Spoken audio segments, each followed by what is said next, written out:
Ernest Shackleton,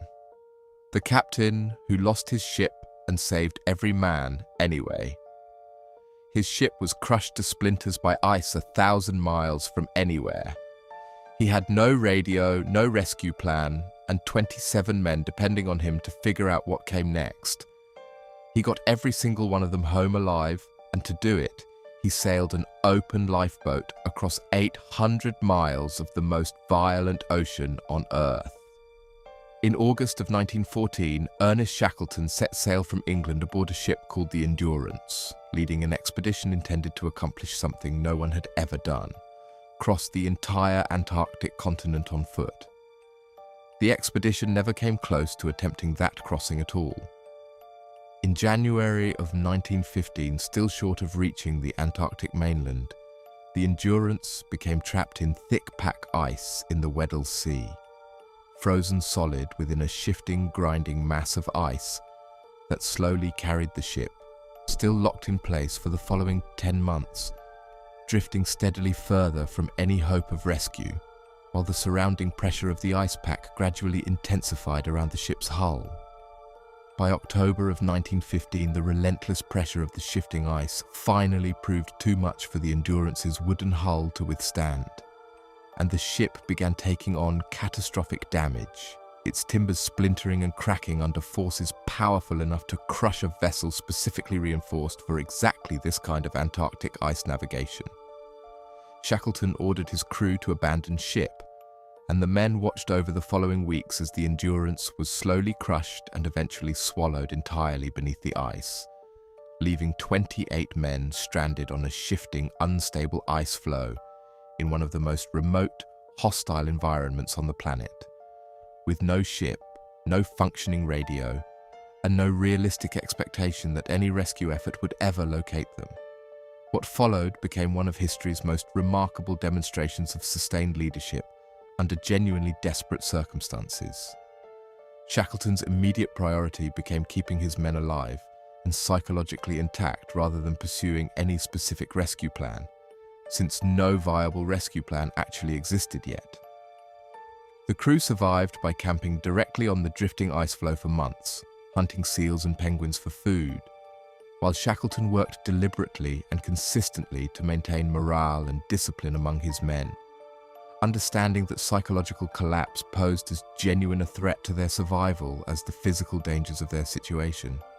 As the ice floe they were camped on continued drifting and gradually breaking apart beneath them, Shackleton eventually made the decision to take to the 3 small lifeboats the crew had salvaged from the Endurance before it sank,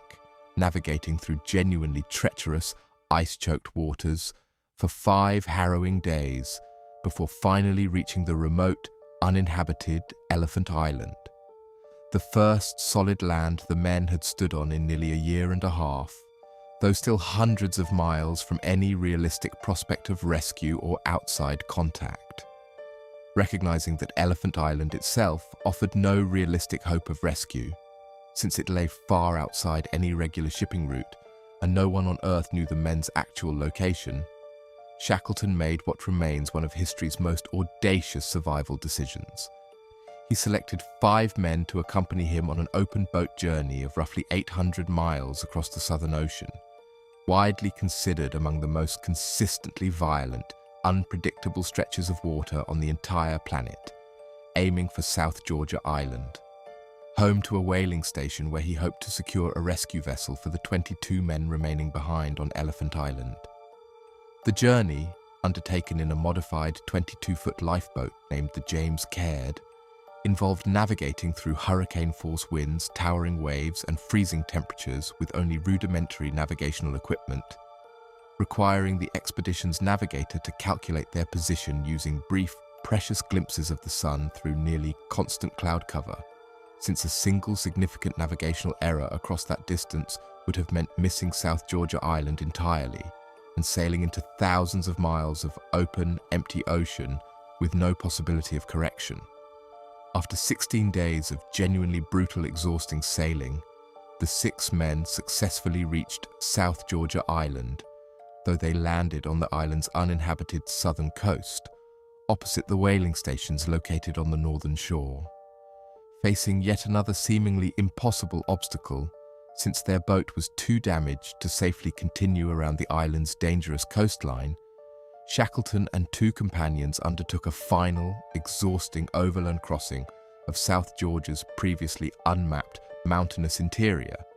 a 36-hour trek across genuinely treacherous mountain terrain that no one had ever successfully crossed before, using minimal equipment and surviving on almost no sleep, finally reaching the whaling station at Stromness in May of 1916, where Shackleton, unrecognizable after nearly 17 months of extreme hardship, had to formally introduce himself to station workers who initially struggled to believe his account of what he and his men had actually survived. What followed required several additional months of determined effort, as Shackleton made repeated attempts, hampered by dangerous ice conditions and the ongoing constraints of the First World War limiting available ships, to organize a rescue expedition back to Elephant Island for the 22 men he'd left behind. In August of 1916, after several previous rescue attempts had been forced to turn back due to ice conditions,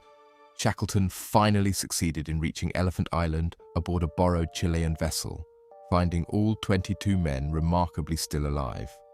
Having survived over 4 months on the remote island through careful rationing and the disciplined leadership Shackleton had instilled in his second-in-command before departing.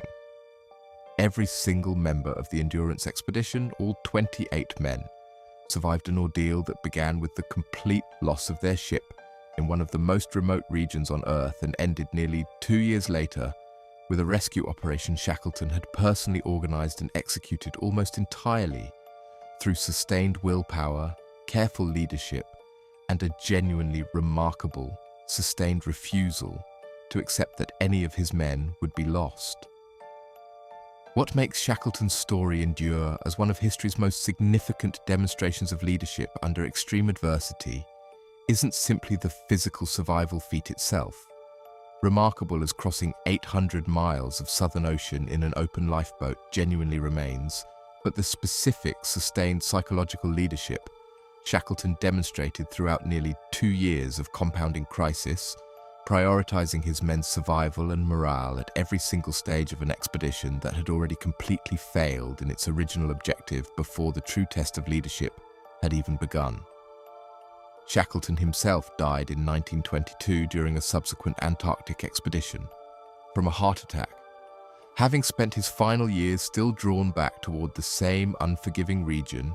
where his greatest achievement had actually been the expedition that failed entirely in its original purpose, yet somehow still became remembered as one of history's most extraordinary survival stories. If stories like this, where a mission's complete failure became the setting for one of history's greatest triumphs of leadership and endurance, are exactly what you come here for, subscribe to The Grave Details, because history holds more stories like this than most people will ever know.